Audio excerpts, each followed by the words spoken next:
Scripture reading will be taken from the book of Genesis. Genesis chapter 32, verses 22 through 28. That's Genesis 32, 22 through 28. The same night he arose and took his 2 wives, his 2 female servants, and his 11 children, and crossed the ford of the Jabbok. He took them and sent them across the stream and everything else that he had, and Jacob was left alone. And a man wrestled with him until the breaking of the day. When the man saw that he did not prevail against Jacob, he touched his hip socket, and Jacob's hip was put out of joint as he wrestled with him. Then he said, "Let me go, for the day has broken." But Jacob said, "I will not let you go unless you bless me." And he said to him, "What is your name?" And he said, "Jacob." And he said, "Your name shall no longer be called Jacob, but Israel, for you have striven with God and with men and have prevailed."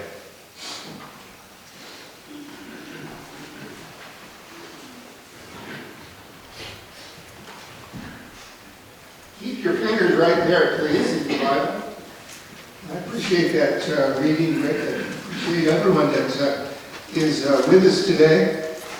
It's hard to say who's visitors and who's regular, because some of our regulars are just now getting to come back, and it's wonderful to see that again also. So we're kind of getting back to normal, and I really appreciate that. I'd like for everyone to know, by the way, that next week I'm going to be attending a ministry that I ran across recently that I will tentatively want to bring back to this congregation. It's called the Widowhood Workshops. And I know that many of our families are affected by being either widows or widowers, and I think this ministry could be of some assistance to us. So how many of you remember pro wrestling? That's how I pronounced it. Remember Dick Lane, the announcer? Channel 5, KTLA. I watched that in the 60s. Remember Freddie Blassie? Yes. Mr. Moto? Jules Strongbow? Now, if you go way back, you might remember Frank Gotch and his famous toe hold. Believe it or not, that was back in the early 1900s, 1910. And then also Strangler Lewis wrestled in the 30s. We're talking about a different kind of wrestling match. We're talking about a wrestling match that many say is with angels. But it's in particular the lessons that I want you to see this morning are the last word that was read just in our hearing just now. And he prevailed. So when we talk about this wrestling match, and by the way, I understand that when I mentioned this to Richard last night, I was there's a special meaning in his life about this particular subject. But when I'm thinking about that, I want to emphasize the point that Jacob prevailed. When you think about this, there's a lot of unanswered questions. So I'm going to deal with a few of those first, just so you'll understand some of the things that have been questioned down through the ages. Remember, the scriptures have been around for 3,000 years, this part of the scriptures. So those individuals that are believing in scripture have been able to study and think about this for a long, long time. And so there are still some unanswered questions. First off, it talks about him being alone. So when we think about that, I'd like to discuss that just a little bit and give you a little bit of background on Jacob. Remember, Jacob had left his homeland and gone to the land of his ancestry, to Haran.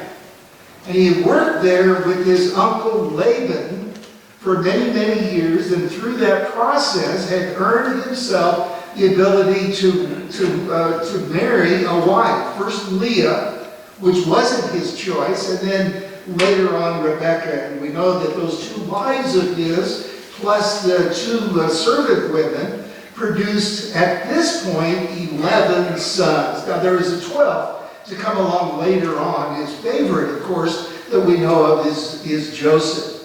But he was away from home all this time, and now he is called by God to go back to his homeland. And what does that mean? Well, when we think about it, don't forget he had treated his father really very grievously wrongly. He had deceived his father greatly. And then also he had treated his brother, mistreated his brother, and had obtained some possessions and some blessings that he never really should have had, except for the treatment that he gave to his brother Esau. And now he was going back into the country where Esau lived. And frankly, as we find in that 32nd chapter of Genesis, as we're introduced to him coming back, he is now a rich man with great possessions and a very large family, but he was afraid, and rightly so. When he sent some messengers ahead of time to tell Esau that he was coming back home, and he sent him presents so that he would think highly of him, those servants came back and said to Jacob, well, your brother is there, and he has 400 men, armed men, with him. Now, what conclusion would you draw if you were Jacob? This may not be pretty. And so Jacob was doing what he could to make amends and to get going back to this nice part of being with his brother. And so he had set some things on ahead. And now let's read together again chapter 32 of Genesis, verse 22. And he arose that night. So this was the time that he was definitely going to go back. He arose that night and took his 2 wives, 2 female servants, and his 11 sons, and crossed over the ford of Jabbok, which is a river there in that location. So evidently he took all his possessions and crossed over. He took them, sent them over the brook, and sent over what he had. So all of his possessions and all of his family now have been sent on. And yet, verse 24 says, Jacob was left alone. Now wait a minute, was he with his family or was he not? Well, the surmise is that maybe he crossed back over the river because he wanted to be alone that night to get with his thoughts and to think about what was going to happen and maybe to spend some time in prayer with God. And then this strange thing happened, and here's the second unanswered question. Who was this that he wrestled with? Now verse 24 clearly says, watch this, in verse 24, then Jacob was left alone and a man. Okay, so this verse tells us that it was a man that he came and wrestled with. Now if you look at your version of the scripture in the next few verses, we're going to look at verse 25 next. You'll notice that there are differences of opinion among the translators. If you're using the New King James Version, which is the one I particularly use when I'm studying, you'll notice that in verse 25 it says, now he saw that he did not prevail. Now this is talking about the one that Jacob was wrestling with. And in the New King James, all of those he's were capitalized. In the former King James, they're not. And in many other translations, they're not. So evidently, the translators were having some difficulty in deciding who it was that Jacob was wrestling with. But watch this. There's some other hints. First off, remember the answer to the point was he wrestled all night with this being, with this man, whoever it was. And at the end, this man touched Jacob's hip and put it out of joint. Now, if you can imagine that, you can see that it would be pretty unusual for a person just to touch a joint and put it out of joint. and make it so it was permanently out of joint, and probably Jacob from that point forward limped. And in fact, that's something that's celebrated, I understand, to this day among the Jewish people, that they would not eat that part of the body in recognition of that.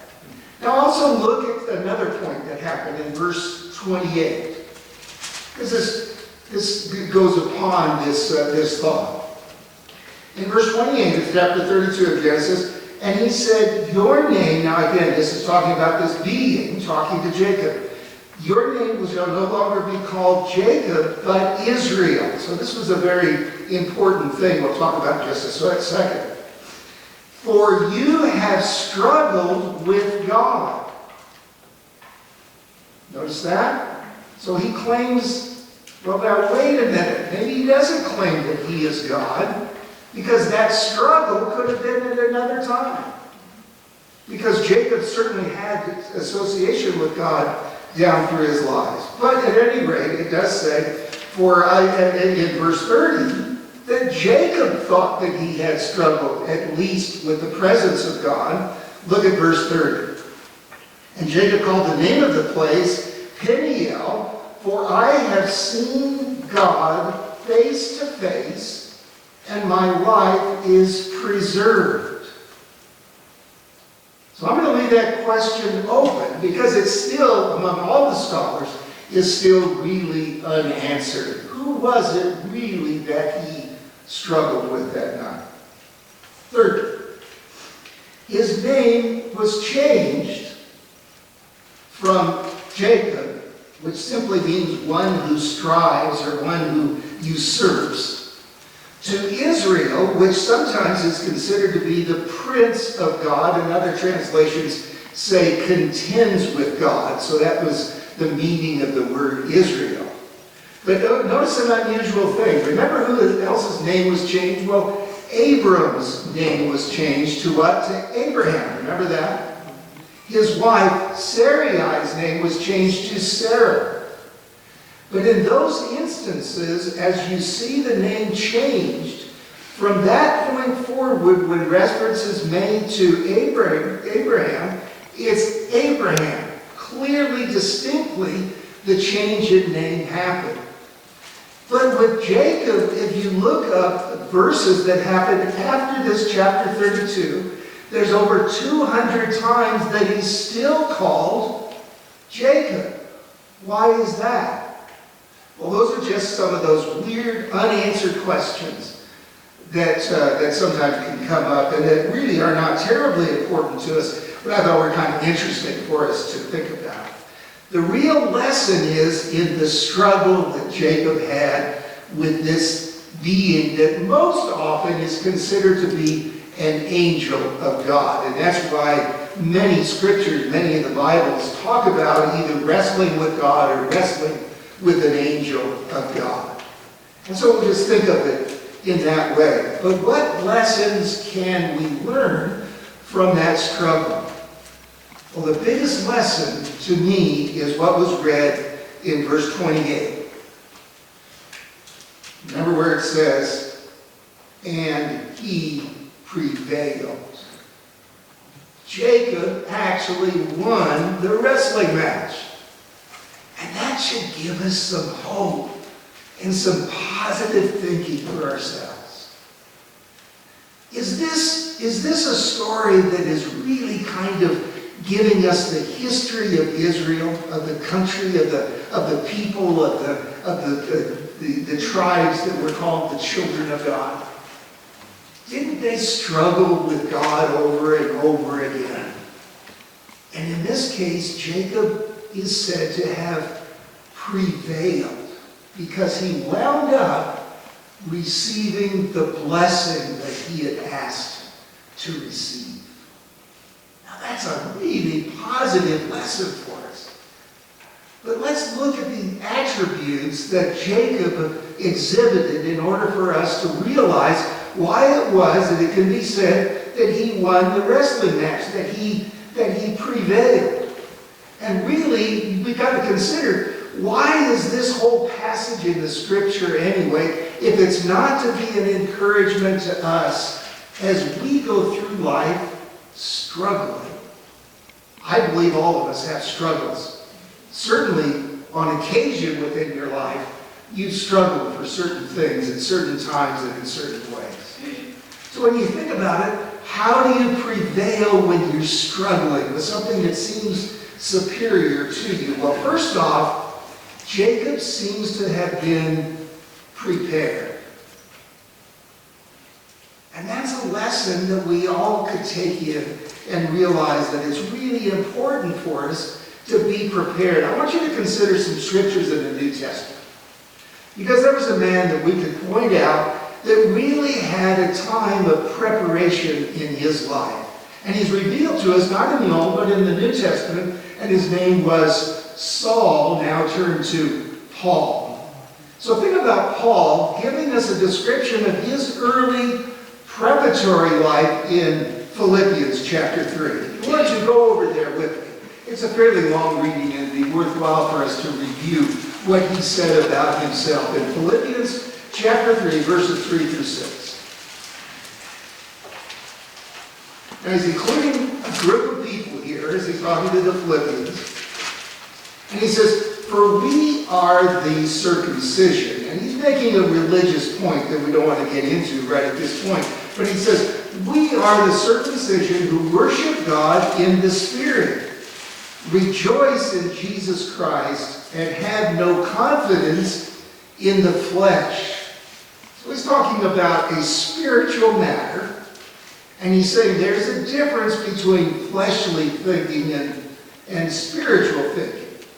All right, so he puts himself in this group. Now then, look at the preparation that he went through to get to this point in his life. He says, "Though I might also have confidence in the flesh." Why, Paul? Why could you have confidence in the flesh? If anyone thinks he has confidence in the flesh, I more so. Why? Well, he was circumcised, it says, on the 8th day. Why is that important? That's the proper day for a Jewish boy to be circumcised. That's what Scripture tells him he should have had. And that's what happened. I'm of the stock of Israel. So I'm a descendant of this man Jacob. I'm of the tribe of Benjamin. That was the last son that was born to Jacob. A Hebrew of the Hebrews. So he goes back to Abraham. That's what that means, Hebrew. It goes back to Abraham. And he says, concerning the law of Pharisee, no tougher group than the Pharisees. Concerning zeal, persecuting the church. Concerning the righteousness which is of the law, blameless. So he could say of himself that he had a pretty good background. He had a pretty good preparation for the life that he was going to be living. Now let's go over to Romans chapter 1. Because it tells us what he was being prepared for. You can hardly think of the life of Paul without admiring the fact that he totally changed his life. His background was all Jewish, but he was sent to the Gentiles. And look what he says of that in Romans chapter 1. And we'll just look at verse 15. Because it tells us precisely what he was being prepared for. And it reminds us possibly that we are also being prepared for the very same thing. Again, I'll read from the New King James Version. So as much as is in me, I am ready to preach the gospel to you who are in Rome also. That's what he's been doing. That's what his life had turned into being. Was a preacher of the gospel, the good news of Christ. And now he was ready to go to Rome. What an opening he had. What a missionary field that he was entering into. What a place to be. He was going to be there with the emperor. Actually spent some time with him in his house as far as we can tell.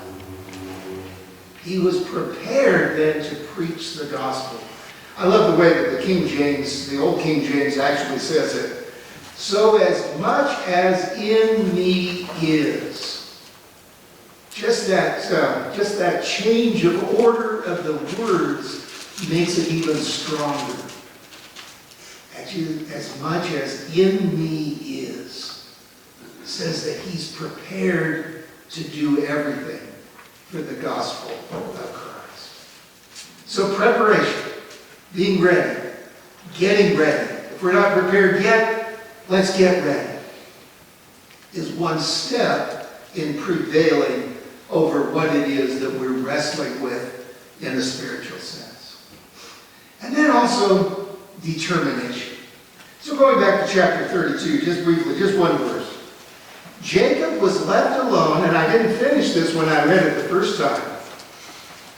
And a man wrestled with him until the breaking of day. Just imagine what that would have been like. Jacob was determined to win that wrestling match. And determination is tremendously important if we want to prevail with the struggles that come to us in the world as we live it day by day. Think about characters in the Bible that were determined to have a good outcome. Oh, there's a lot of them that you could talk about. There are some that don't quite measure up, but there are some that really do fulfill the picture of determination. And that's one of the attributes that Jacob showed in this wrestling match when he wrestled all night long, never giving up, never stopping. I think of Caleb. I just love that man. Remember, he was one of the 12 that were sent into the promised land, the land of promise. Moses said, we need to send some spies in, so check out the land and see what it's like. So the 12 of them went in, and 10 of them came back with a bad report. Remember that? 2 of them came back with a good report. We can do this because God's on our side. And one of them was Joshua.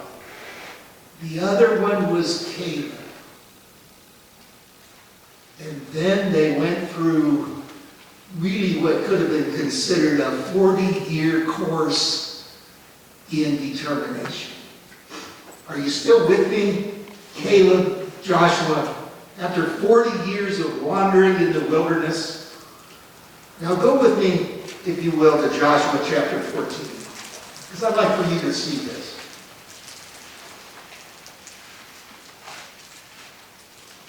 Joshua chapter 14. He's an old man now.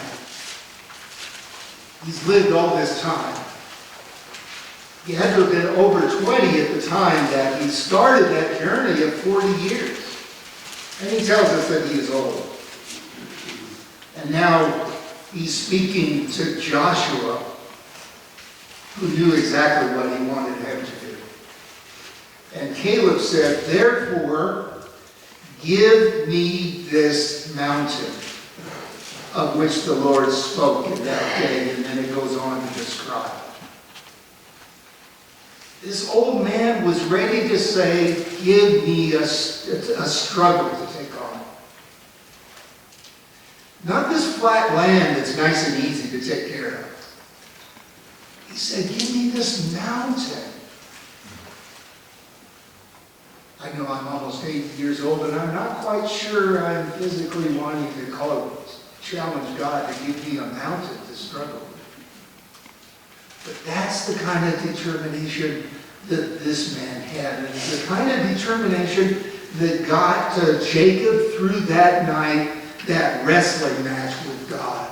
It takes determination for us to struggle and to prevail. But we can prevail just like Jacob did. And then it takes persistence. Sometimes we would say perseverance. Persistence and perseverance. Do we learn that any place in Scripture? Oh yeah, there's lots of places we learn that in Scripture. There's one especially that I wanted to point out to you because it just came to mind when I first thought about this. And the fact that Jacob showed this perseverance. And I thought about Jesus teaching. And it's kind of an odd teaching. But go with me over to Luke chapter 11.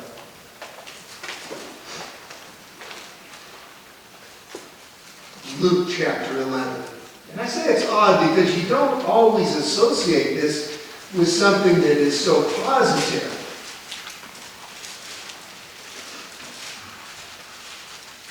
But it's there, showing again perseverance. Luke chapter 11, verse 5 through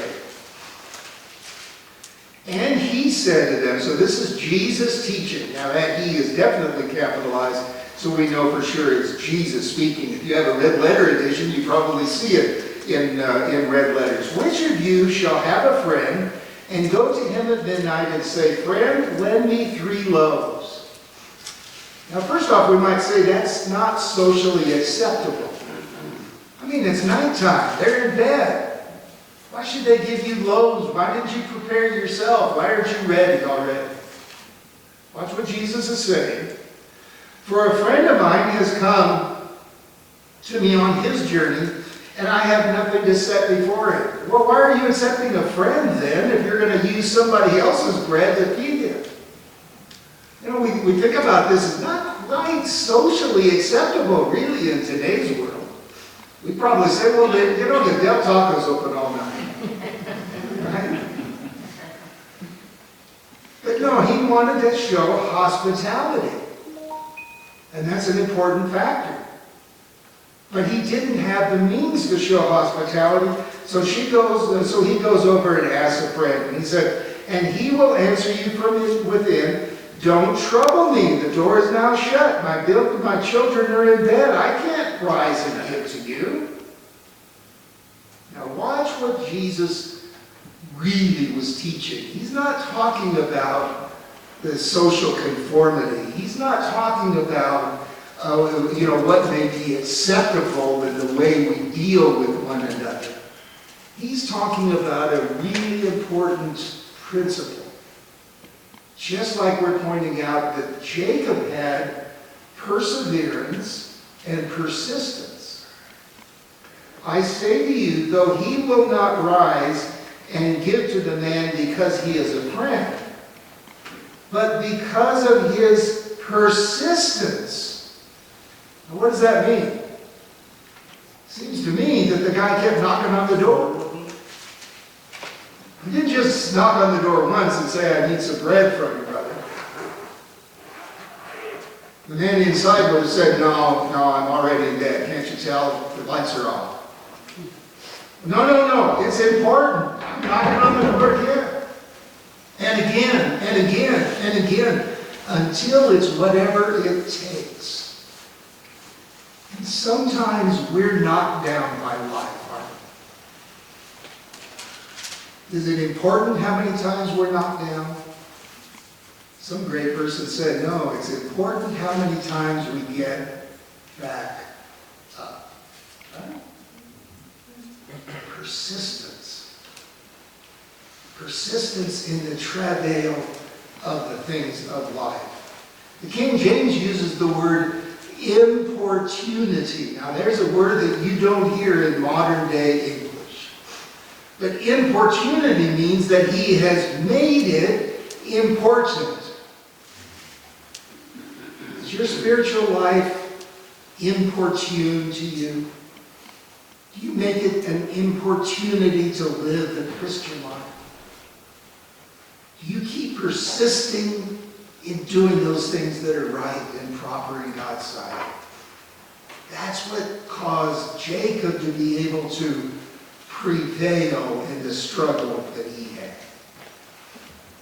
So prevailing means that we need to be persistent and to persevere.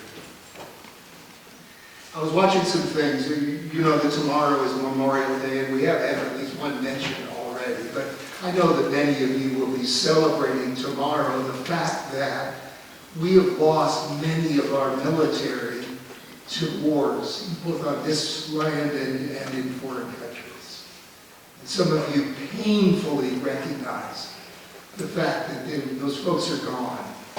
And that's what Memorial Day really is all about. And so I'm hoping that maybe you'll do something to remember Memorial Day. But I happened to tune in to one of these posts, one of these blog things, one of these YouTube lesson things.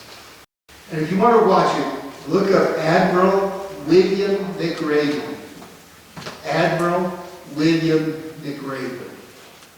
He talks about the fact he's retired Admiral of the Navy. He's gone on to become a leader in the business world. He trained as a U.S. Navy SEAL. You can imagine how grueling that is. If you don't understand what it's like to train, listen to the Admiral McRaven, and he'll tell you what it's like to train as a Navy SEAL. And he gives 10 things to think about as you're facing the struggles that you will go through in life. And number 10 is never give up. That's the training that he received as a Navy SEAL, and that's the training that we need to have as Christians living in the world that we're living in. And then we can prevail. But do we really win the battle? When you think about it, the Scripture really tells us that it's not our personal strength, perseverance, and all these other things that we mentioned. It's God that gives the increase. And so as we're thinking about that again, 1 Corinthians 3, 5 through 6. Who then is Paul, he says? He's talking about some of the successes that have been in his life as preaching the gospel throughout these places and throughout these times and all the ordeals that he's gone through. And he says, who is Paul and who is Apollos, but ministers through whom you believe, as the Lord gave to each one. I planted, he said. Apollos watered. So that's our job, right? We're the Apolloses. We're the Pauls. But God gave the increase. And that's what happened with Jacob. God allowed him to prevail when he was struggling with whatever it was that he was struggling with. And he goes on to have some more struggles in life. And he has some very difficult times rearing those children that he would birth. But he prevails because God was with him. And that's something that should be positive for each of us. You need to have God in your life if you don't feel that he's there. Maybe it's because you haven't turned your life over to God. And you need to do that. And we use this time as an invitation. We will ask you to stand as we sing this song, but we want you to be invited to come to Christ. So we invite you now as we stand and sing.